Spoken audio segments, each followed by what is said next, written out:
on nous attend loin, loin, loin de chez nous.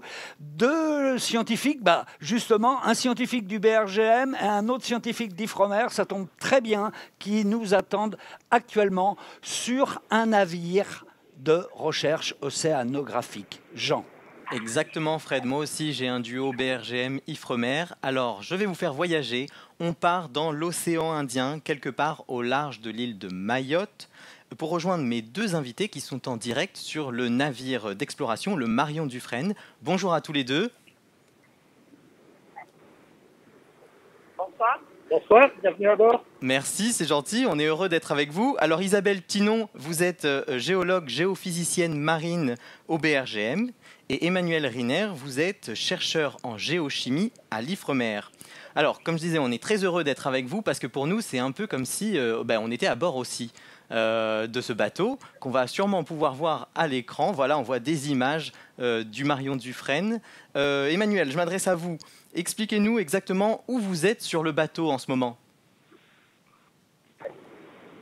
Alors actuellement, nous sommes sur la plage arrière, donc qui est le lieu où se passe la majorité des travaux. Et ce que vous pouvez voir donc en arrière-plan, c'est tout au fond en blanc le portique arrière qui permet de mettre à l'eau des équipements relativement lourds directement donc à l'arrière du navire. Vous voyez juste devant un submersible autonome qui s'appelle un AUV, donc son petit nom c'est IDEFIX.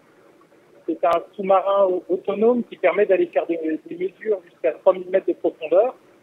Et ce que vous voyez juste derrière nous, une poulie qui notamment permet de mettre un câble à l'eau sur le côté tribord du navire et qui permet par exemple de faire des carottages ou également de mettre à l'eau notre caméra sous-marine embarquée. D'accord, donc tout un équipement pour explorer le fond des océans. Alors si vous êtes à bord de ce bateau aujourd'hui, c'est à la suite d'une histoire incroyable. Alors tout a commencé en mai 2018 quand l'île de Mayotte est secouée par des dizaines de séismes. Isabelle, je m'adresse à vous. Pourquoi les séismes de cette région étonnent les scientifiques à ce moment-là? Alors, ça étonne les scientifiques. Parce que cette région est connue comme sismiquement modérée, mais en mai 2018, il s'est passé en fait un essaim sismique, donc plusieurs séismes sur une longue durée, et ça, effectivement, ça a étonné les scientifiques. Voilà. D'accord, c'est quelque chose d'inhabituel dans cette région. Oui, ils ont c'est plutôt une région avec peu de séismes, mais des séismes individuels, seuls, voilà. Et là, on a un essaim, qu'on appelle, plusieurs séismes, qu'on appelle un essaim sismique. D'accord. Alors, l'essaim de séismes, comme vous les appelez, donc continue pendant plusieurs mois. L'île se déplace même de 18 cm vers l'est et elle s'effondre, elle s'enfonce aussi dans le sol d'une quinzaine de centimètres. Et donc là, il y a danger pour les habitants de l'île de Mayotte. Et c'est pour ça que vous êtes amené donc à vous rendre sur place avec plusieurs autres scientifiques pour vous intéresser à ce qui se passe ici. Isabelle, à ce stade, quelles sont les hypothèses pour expliquer justement ces déformations du sol et ces mouvements de l'île de Mayotte?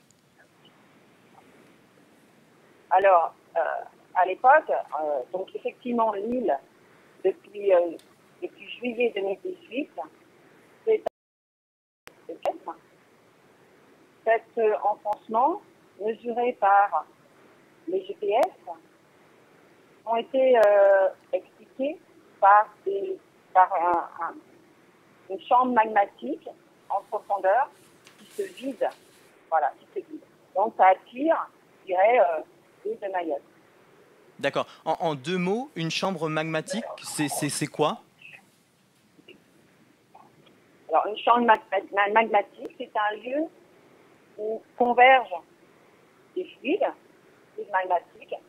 C'est un lieu aussi où on va stocker des fluides, d'accord, où certains fluides vont sédimenter, voilà, et d'autres, vont sortir. Il va y avoir du gaz aussi. Donc, voilà, certains fluides, voilà, c'est un espace de stockage. Voilà. D'accord, très bien. Alors, une fois que vous êtes arrivé sur place, vous avez commencé à sonder les océans pour voir ce qui se passait en profondeur. Emmanuel, comment vous avez procédé pour étudier le fond des océans?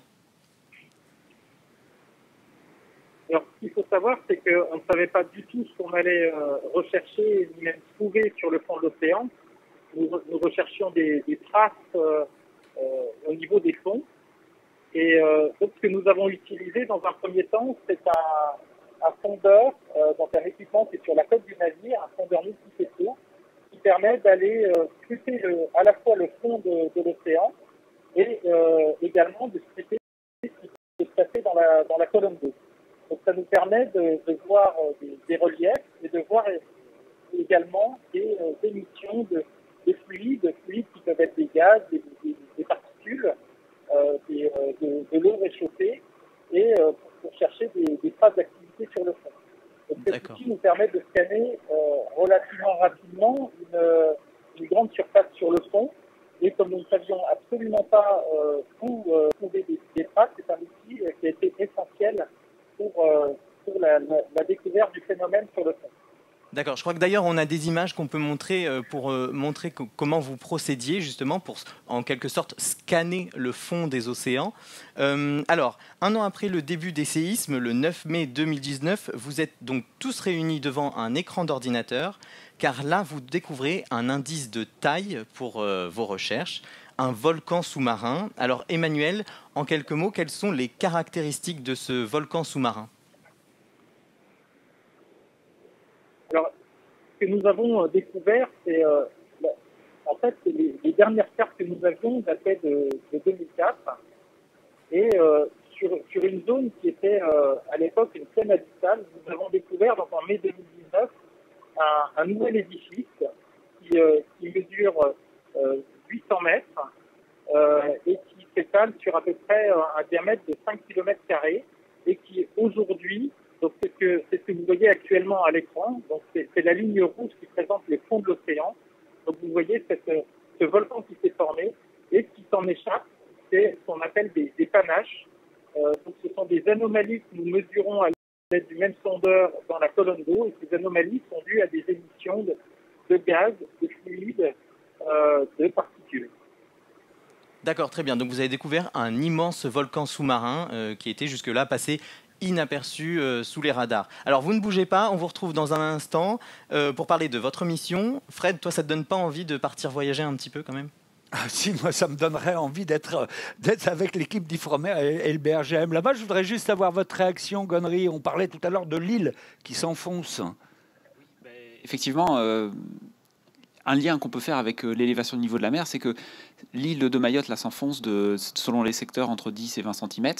Et du coup, ce qu'on observe sur place, les submersions de routes lors des grandes marées ou de quais, c'est exactement ce qu'on va observer dans une vingtaine ou une trentaine d'années, mais cette fois dans tous les départements et territoires d'outre-mer insulaires, comme Martinique. Oui, parce que je crois qu'à Mayotte, ça pose déjà quelques problèmes. Oui, c'est ça, effectivement, c'est des inondations de routes, donc bon voilà, ça rend temporairement indisponible des infrastructures qui sont quand même importantes pour les gens. Ouais. On va retrouver tout de suite Isabelle et Emmanuel. On sait que vous êtes sur le Marion Dufresne, en direct, juste au-dessus du volcan, donc c'est pas mal du tout, on a hâte de vous retrouver. Bah oui, on va continuer notre histoire parce qu'on a encore beaucoup de choses à dire. Alors, depuis la découverte de ce fameux volcan sous-marin, vous suivez son activité de près. Comment elle évolue, Emmanuel ? Alors, cette activité, nous la suivons notamment par des campagnes en mer depuis mai 2019. Il y a eu plusieurs campagnes, notamment à bord du Marion Dufresne. Donc, depuis le mois de mai, nous en avons eu aussi en juin, en juillet. En août, sur un navire de la marine opéré par le CHOM. Et ensuite, nous avons pu avoir les dernières nouvelles du volcan en mai 2020. Et puis, nous voilà, donc maintenant en octobre, nous sommes arrivés il y a peu de temps sur la zone et nous commençons actuellement nos travaux. D'accord, très bien. Alors, est-ce que vous avez une idée, est-ce que vous pouvez savoir à peu près une estimation de quand est-ce que le volcan pourra sortir la tête de l'eau ?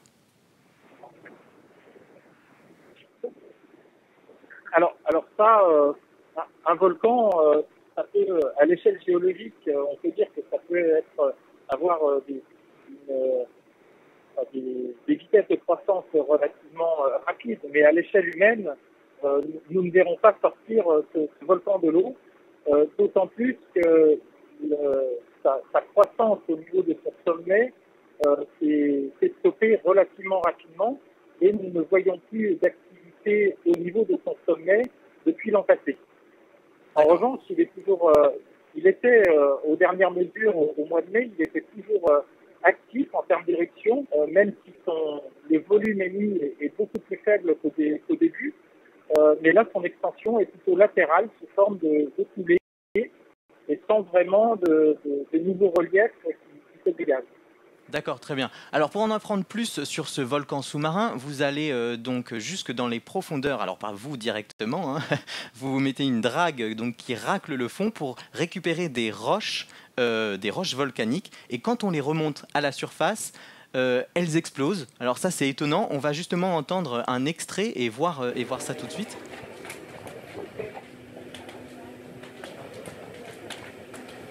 Ah non, ça tombe à l'eau.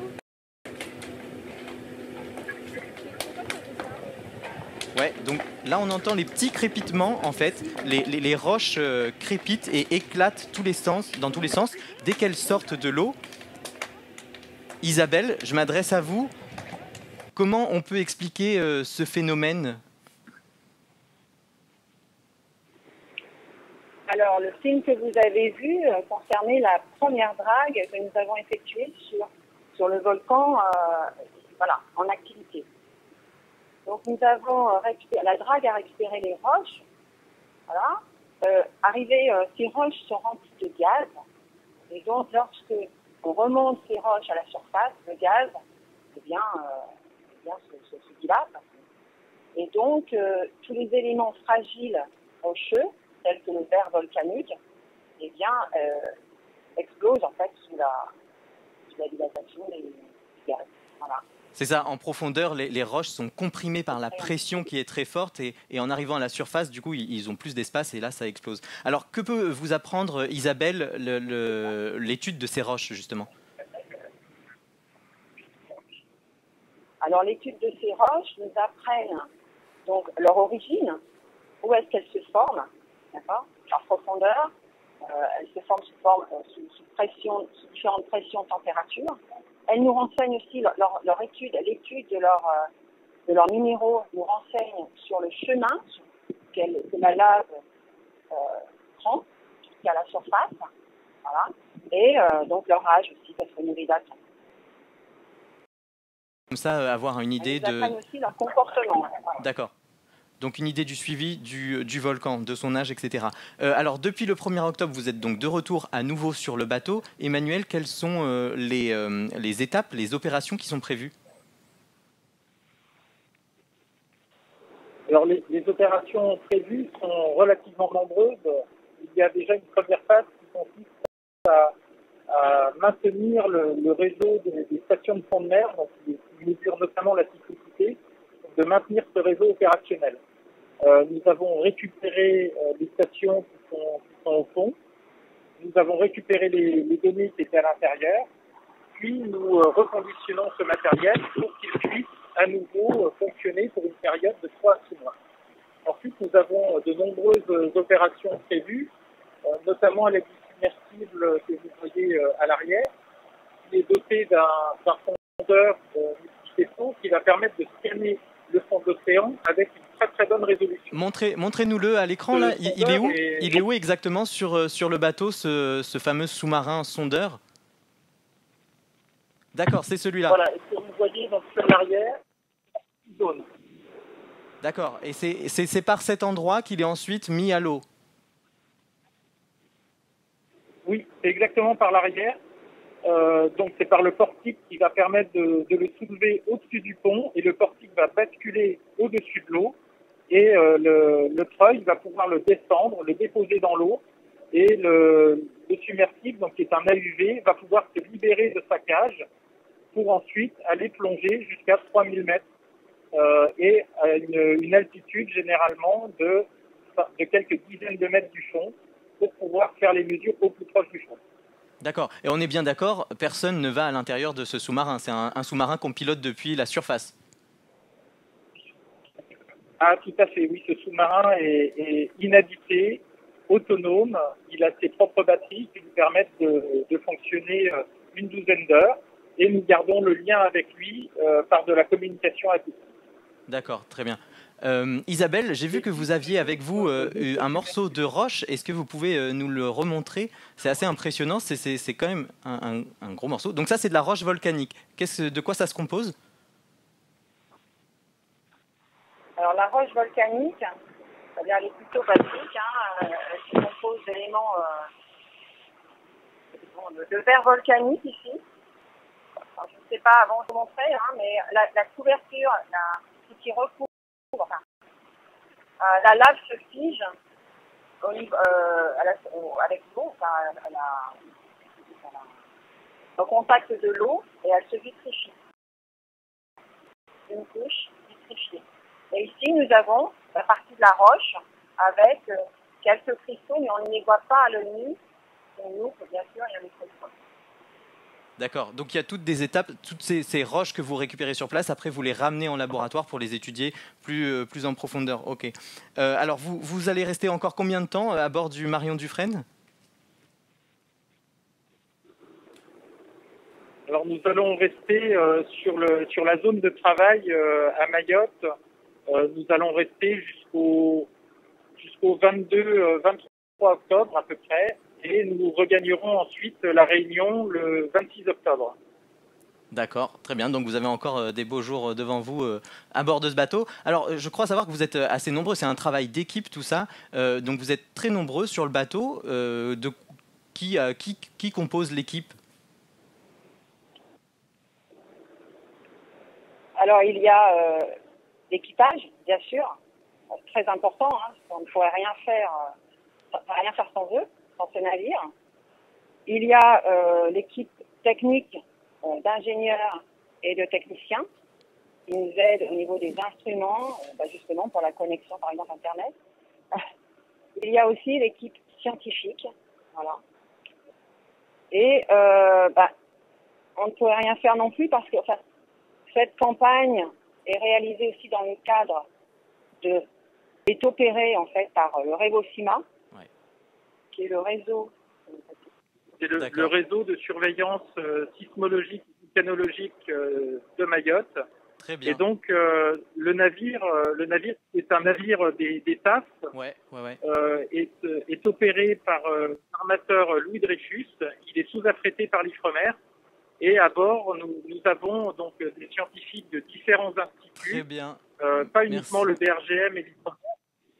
Très bien, merci beaucoup. Merci à tous les deux de nous avoir fait revivre en tout cas la découverte de ce volcan sous-marin. Et bonne chance pour la suite de la mission.